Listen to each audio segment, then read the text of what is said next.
ایک خدا جو ساری قدرتوں کا مالک ہے اور وہ اکیلا اور یکتا ہے، وہ آپ کو یہ آفر دیتا ہے کہ صرف یہ 60 سال کی زندگی مجھے دے دو تو میں بھی ایک منی خدا بنا دوں گا، تو میں بھی ایک منی خدا بنا دوں گا، تو میں بھی ایک منی خدا بنا دوں گا، تو میں بھی ایک منی خدا بنا دوں گا۔ جو کوالٹیز گاڈ کے پاس، گاڈ کی کوالٹی کیا ہے؟ کن فیکون، جب کسی چیز کا ارادہ کرتا ہے وہ ہو جاتی ہے۔ جنت میں جنتی کیا ہوگا؟ جب وہ ارادہ کرے گا وہی چیز کے سامنے آ جائے گی۔ لعنت ہے تیرے ایسے عقیدے کے اوپر، کلمہ پڑھ کے مسلمان ہو، بے شرم انسان۔ یعنی اللہ رب العزت بندوں کو کہتا کہ بندو تم 60 سال کی اپنی زندگی مجھے دے دو، 60 سال میرے کہنے کے مطابق اپنی زندگی گزارو، میں تمہیں جنت میں خدا بنا دوں گا، منی خدا، منی گاڈ بنا دوں گا۔ یقیناً یہ کلمہ کفریہ اور شرکیہ جملہ ہے، اس کا اسلام کے ساتھ کوئی تعلق نہیں۔ اللہ رب العزت کی ذات کے علاوہ کوئی خدا نہیں ہے، نہ منی، نہ لارج، نہ سمال، نہ میڈیم، کوئی بھی نہیں۔ اللہ کے علاوہ کوئی نہیں ہے، بس اللہ ہی خدا جو قائم بنفس ہی ہے، وہ صرف اللہ کی ذات۔ حالانکہ اگر اللہ رب العزت جنت میں کسی بندے کو یہ شان اور تصرف دیتا ہے تو اس کا نعوذ باللہ یہ ہرگز مطلب نہیں بنتا کہ بندہ خدا بن جاتا ہے، الیاذ باللہ تعالیٰ۔ اور پھر اب جو طویل کی ہے اپنے اس کفریہ شرکیہ جملے سے بچنے کے لیے، اب وہ کہتے ہیں میرا مطلب یہ تھا کہ مخلوق گاڈ ہوں گے۔ تو یہی بات تو میں نے بھی کی تھی کہ آپ کو اللہ تعالیٰ جنت میں منی گاڈ بنا دے گا۔ وہ کہتے ہیں دیکھو جنہوں نے گاڈ کا اعلان کر دیا، یہ تو اللہ نے بھی کیا ہوا ہے، لیکن وہ مخلوق گاڈ۔ کون سے گاڈ؟ مخلوق گاڈ۔ حالانکہ اللہ کے علاوہ کوئی خدا نہیں ہے، نہ خالق، نہ مخلوق، نہ ذاتی، نہ عطائی، نہ حقیقی، نہ مجازی، نہ ذلی، نہ بروزی۔ لا الہ الا اللہ، اللہ کے علاوہ کوئی الہ نہیں ہے۔ اس طرح کی باطل تعویلیں تو مرزائی کرتے ہیں۔ لا نبی بعدی میں وہ کہتے ہیں لا نبی کا بعدی کا مطلب یہ ہے کہ نبی علیہ الصلوۃ والسلام کے برابر نبی نہیں ہو سکتا، امتی نبی ہو سکتا ہے۔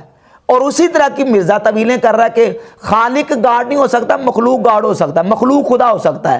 تو مخلوق گاڈ بھی اور خدا بھی نہیں ہو سکتا، اور خالق بھی اللہ کے علاوہ نہیں ہو سکتا، بس اللہ کے علاوہ کوئی خدا نہیں ہے۔ اور اب پھر اس سے بچنے کے لیے ایک اور اس نے بھی جناب وہ ہیلا کیا اور تعویل کرنے کی کوشش کی ہے، اور کہا یہ دیکھیں قرآن مجید میں اللہ رب العزت فرماتا ہے لو کان فیہما آلہۃ الا اللہ لفسدتا، اگر زمین و آسمان میں اللہ کے علاوہ کوئی الہ ہوتا تو زمین و آسمان میں فساد برپا ہو جاتا۔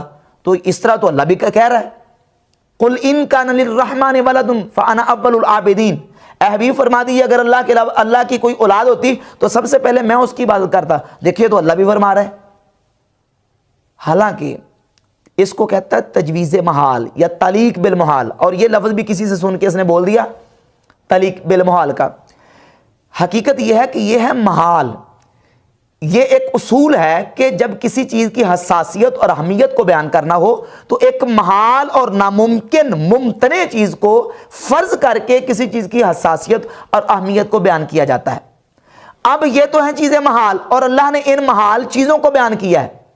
اب سوال یہ پیدا ہوتا ہے کہ جنت میں بندوں کو صفت تکوین ملنا اور کون کہہ کے چیزوں کو ہو جانا، کیا یہ محال ہے؟ نہیں، یہ تو ممکن ہے، بلکہ یہ واقع ہوگا۔ تو اب اس واقعی چیز کو قیاس کرنا محالات پر، یہ کون سا قیاس ہے؟ یہ قیاس مال فارق ہے۔